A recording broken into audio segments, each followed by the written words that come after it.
Hey guys, welcome back again sa aming YouTube channel ano. Ayan, so ito yung pangalawang open house natin ngayon. And yeah. So pakita ko sa inyo guys. Actually malapit lang to doon sa last vlog natin ano, sa New Brighton pa rin siya. Ayan, New Brighton Landing Southeast. Ayan. Ayan. So ito siya guys. Itong number 6 na to. Ayan. So pataas siya. So tingnan natin ang loob. Pasukin natin. Nakaka-enjoy mag-ano talaga guys, magtingin ng mga bahay-bahay na ganito. Kasi marami kang makikitang style, design, yung mga different cut ng bahay. Welcome to our house chart. Ayan, so Meron pala dito ang door para sa, I think, garage. Pero, papuntang garage. sige, Pero tingnan later, natin. sige, Andito pwede na. na tayo. Ano tayo? So, I think 2-car garage siya. Or, yeah, 2-car. Two-car? Ang laki baby, no? Ginawa nilang storage yung Pahaba siya. sa likod. O, tandem ang tawag. Mhm. Kasi kapag magkatabi, yun yung sana yung desirable para hindi ka na mag-move ng car, di ba? Kung yung gagamitin mo yung nasa loob. Nice. Pero kung isa lang naman car mo, so that won't be a problem. Gamitin mo na lang na storage yung Yeah, likod. pwede naman. At least may door pa sa likod, no? Meron ba? Hindi ko May door napansin. siya, oh. Oo nga Diba? no, palabas Hindi dun siya, sa ano. sarado.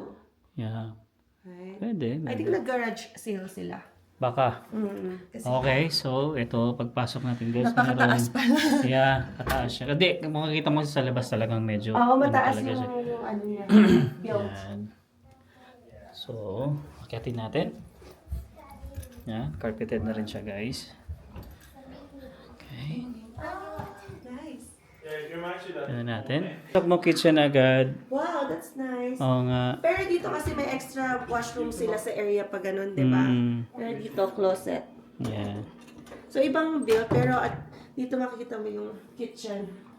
And then dito Same pala siya. yung washroom. Oh, dito yung So, washroom. ganun din, na iba lang yung opening. Yeah, tapos ito may ano siya, balcony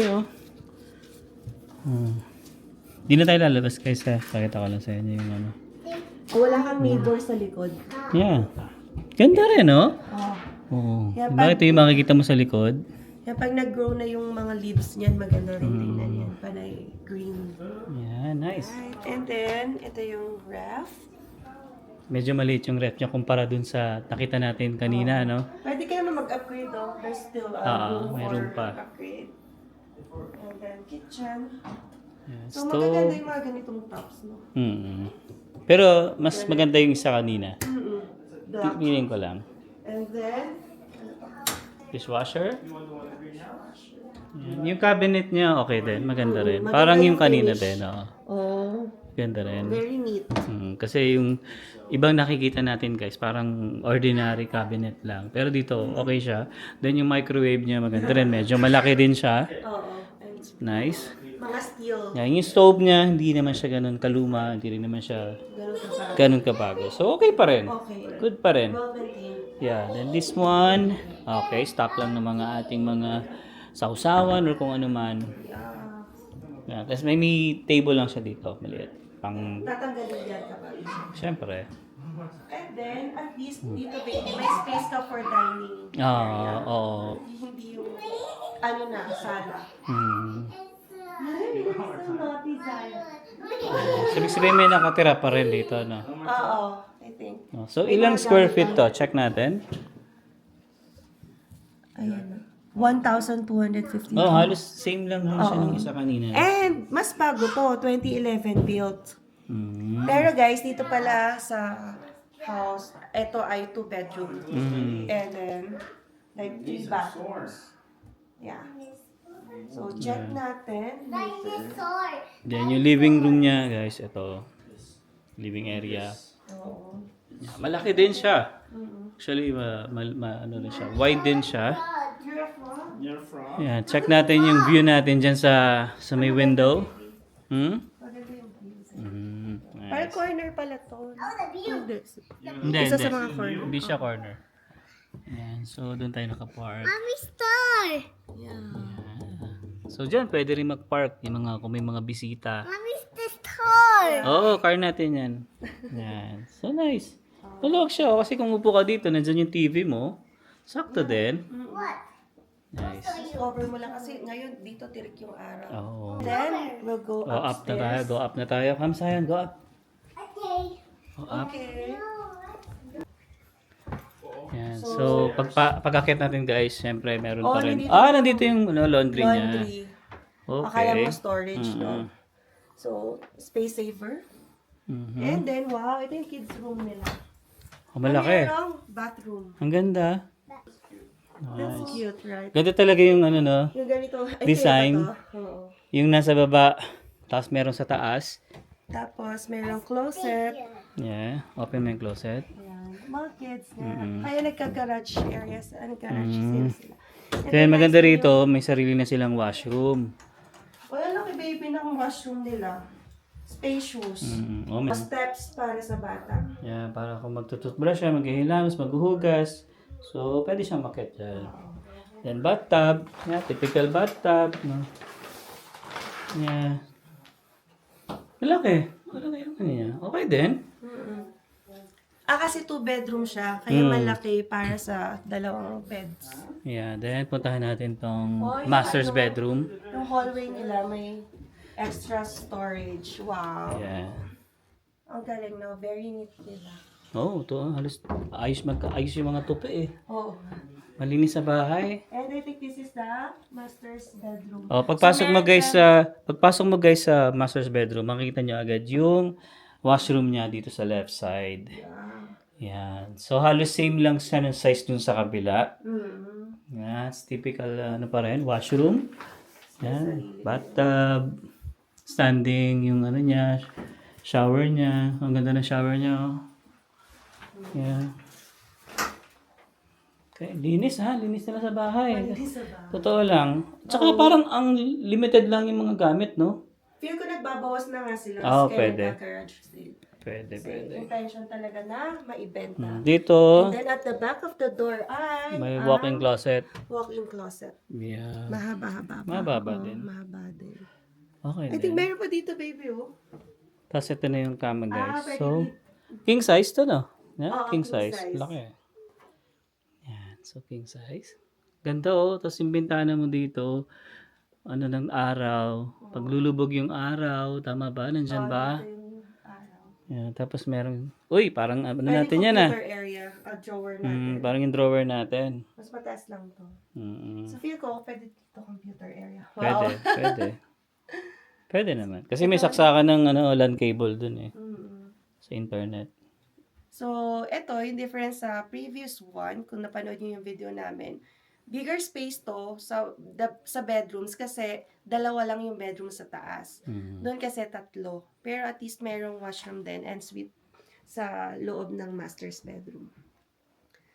And then guys, no, ang nakakatuwa din makakita ng iba't ibang cuts, iba't ibang style.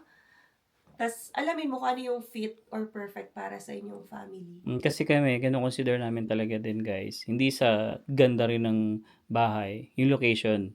Kasi, syempre si Emma, commute, ganyan. Or kung magsasakyan man siya, dapat yung hindi ganun kalayo. Yeah, isa sa mga consider namin yan. Tsaka syempre yung budget na rin. Yes naman. hindi Number kami- 1 naman yun. Oo, hindi naman kami kukuha ng napakamahal. And syempre yung status, wow, dapat PR. Sabi nga nila, dapat PR. So, tingnan natin. Tingnan natin. Ito, ano to? Nakita na nga pala ito natin yung kanina. laundry. Oo. Diba? So, So, ang ano lang dito guys is yung stairs niya. matataas, no? Masyado siyang, mataas. Oo, ilang steps. I think pag nalaglag ka. Parang 45 grabe, degrees. no? Oo. Pag nalaglag ka, ang haba ng babagsak. Ikot ka talaga. Kumpara sa yung sa unang-una na konting steps lang. Kasi ako syempre, inisip ko rin si Zion. Hindi natin masabi yung aksidente. Kaya isa sa tinitignan ko yan. Pero maganda yung bahay. Yeah. Okay siya. Yan. So, ito ulit guys yung living area. Napakasimple lang guys ng ano niya. Nung style. Halos yung cut niya parang ano lang normal cut lang. Tapos nilagay lang ng This is Yan sa kitchen dito, yung pinaka-landing niya. 3 days in the 3 market. days. O parang Bago lang din? bago lang din katulad Oh. nung isa. So mga nagli-list sila talaga din. Ba't kaya nagbebenta? Marami nagbebenta. Most people would buy a bigger home. Yeah, bigger home upgrade. Some Yeah. people move the province. The condo fee for this one is That is 230. 230. It's the same thing. You Halos just have same. it on the window. yeah, cheaper condo fee pero deductible yung windows kaya mas mura dito. So kapag may problem daw yung windows, sabi ni Kuya Daniel, you have to bear the expenses. Siyempre. But most windows will last more than 20 years. So, yun lang ba Kuya Daniel yung difference? Bakit mura to? Because it's because of the window? Sometimes it is, or sometimes in how much reserve fund they have. Okay, so we have to look at the Yeah. like You have to healthy do- reserve fund. You have to do a condo review for sure. Yeah. Yeah. Roy is one of my condo guys. He does a really good condo. Oh, that's nice. Yeah. The highest condo fee I seen was 1,500 a month, Wow. and that was a high-rise building. Right? The biggest problem for that condo is that it wasn't taken care of. They didn't take care of the elevator. Oh. It's a 35-floor, 36-floor building, Yeah. and they have a penthouse pool. Oh, they have Oh. to like get the expenses at the people. So, Okay. so imagine having a pool in the penthouse and it leaks. Oh, So you have too to bad. repair all of that. Right? So, but the house itself was cheap, but the condo fee was high. If you're part of the condo board, they say the 3-ply is no good. You don't need to have. But that's an additional responsibility, right? Are you getting paid for being a condo board? No. Okay. Just It's your community. Right. Even for me, I was part of Mackenzie town board? Yeah. community Oh, community. a little bit, Mm-hmm. but it was just my volunteer thing. Yeah. Okay. It's good That's for your good. resume too. Right. Yeah. At least they'll see your participation. Yeah. Yeah. Okay, that's good. I think one of our friends, hi Lawrence, he's being asked to be a condo board, but he's thinking about it. Yeah. So be part of the condo board. Yeah, as advice So- by Kuya Daniel. The condo guy I have, Roy, he used to be a lawyer since Okay. the 1970s in Calgary. Okay. But if a lawyer cannot actually look at the condo review, Yeah. they're not allowed to. Okay. Because there's accounting part of it Right. and there's a bylaw part of it. Okay. So if you want to be part of if you want to do the condo doc review, you need to make sure the guy knows what he's talking about. Definitely. If you want to be part of the condo board, know those people too, because Right. they will teach you. Mm. The condo, there's actually courses I think for condo docs. If you want to be part of the board, be a part of the president, take that course. Okay. Mm. Yeah. I'll check on that one. Yeah. At least Yeah. if we're looking at the townhouse at the first instance, might as well see like those rules. Let's put it this way: you are putting your finances Right. in your home. You have to put your finances in your community too. Right. There's no difference than my community Right. that I put my finances there Mm-hmm. to take care of the community. It's Definitely. your home, Right. right? That's how I see it. In a condo board, how many are the people comprising it? It Like depends. I've seen about more. I've seen 10 or 8. Oh, okay. Depends how big the place is. Okay. Yeah. Interesting. It's actually interesting. It's a lot. Like it blows my mind. I don't know how people read condo docs. Right. Because I seen condo docs from 1975 to 2022. Right. And like, Is it oh, voluminous? Like It's how many huge. pages? It will send me like a lot. Right. Hundreds or thousands? Like a lot. Like, Volumes. My computer goes Okay. before it downloads, before I can resend it. I have to Okay. like do batches of information. to Okay. send. It's It's a lot. it's a lot of it occupies a lot of like memory. Yeah. O nga pala guys, may nag-comment kasi sa atin, isa sa mga subscriber natin. And isa sa mga na tour natin na may dump site area daw yon. So you should consider that. So Kuya Daya, is this a dump site? So that's a landfill. It's called Shepherd Landfill. I've been living in Mackenzie Town in Prestwick for almost 25 years. Landfill yon. New Brighton 5 years, Prestwick about 20 years. Okay. That's not actually a problem. There's so much environmental standards in there. Okay. It's not even funny. So you don't smell anything there. Okay. They do release methane sometimes, Okay. but it's controlled. Okay. Specific time of the year, but you didn't even smell it. The smell that people smell is called silage. Mhm. Silage because we have farmlands all around. Mm. Depending where the wind blows, you will smell silage. Silage is fertilizer. Okay. Chicken poop, Mm-hmm. horse manure, cow poop, pig Okay. poop, right? Okay. They will mix it with water and would spray it Oh. And then for people farming. will smell You do it. it Smell twice. it. Do it twice a year. Okay. After harvest, after harvest, before frost, and springtime, Okay. and that's it. And it's pretty strong. You can do Oh. smell it. But it's just twice a year. Usually twice a year, but it depends where the wind blows. Okay. If So it does not really depend on the area. No. Oh, it you depends can on the smell wind. silage all the way from Okotoks. Oh, really? Yeah. I thought that they're just warning, oh, don't buy it in that area because there's like a dump site there. So it's not area specific, it's more of, It's more the wind. okay, We are a farmland community. People tend to forget that we are a cattle industry. right? Yeah. It's the entire there's gonna be Calgary, poop, right? right? Okay, And that's used for farming. okay, I've been here for 20 years. The environmental standards there is pretty strict. okay, Like very, very strict. okay. And plus the city, provincial, and federal is Okay. controlling that. That's good to know. We're learning. Yeah. Yeah, I thought that, yeah, if it's just area specific, then you just have to get off with that community and Mhm. just search for other ones. Here's a good example too, like the one by the Northeast, Right. Applewood. There's also a site there. Okay, In Quarry Park, there's also a dump site there. okay, No one talked about it. right? Quarry Park has $1.8 million houses, Yeah, but there's a dump site right across. right, It's a private dump site. Private, Okay. Yeah. And no one talks about it. right, Because people just think, oh, don't go live in Mackenzie because there's a right. landfill. Yeah, yeah. Yeah. I've seen that comment. Always my comment. And I've been here for 20 something Yeah, years. you Here. live in those In communities. these communities, this one, the only thing I will smell is silage, which is common Yeah. all throughout Canada. Is it like what months are there common? Summer?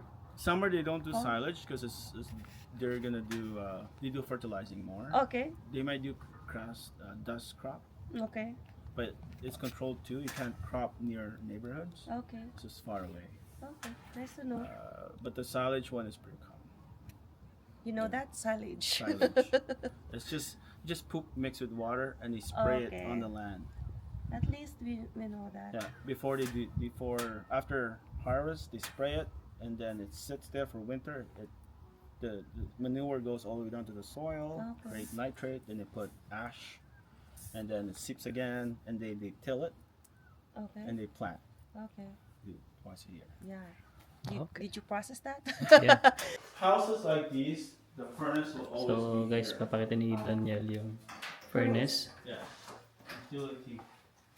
Oh, meron siyang chest freezer. Yeah. It's right there. Okay. So you have everything here. And the electrical. Yeah. Oh yeah, tama. This is can open it. Yeah. It's closed. Service date 2013. Yeah. Yeah, nice. Ang dami niyang gamit, oh. Dami. Yeah. Ready to move out. Right. Yeah, ready to move out. And he has so many tools. Baby, you need that. Oh yeah, mahilig ako sa mga ganyan tools. Oo nga, no. Yun nga, no, pagka You okay? bumili ka ng tools, guys, tulad siya, isa lang yung brand niya. Kasi yung battery mo, pwede mong gamitin sa iba. So, ganun yung technique. You can put a heater here. Okay. You can installate. Ayun, ganda, oh, dalawa. Kasya dito, dalawang core. I had one guy, because there's a door and a window, you can close that. Right? Change it to a room if you want. Yeah. Yeah, playroom. Because this is a tandem garage. If you just have one car, you can use the backside.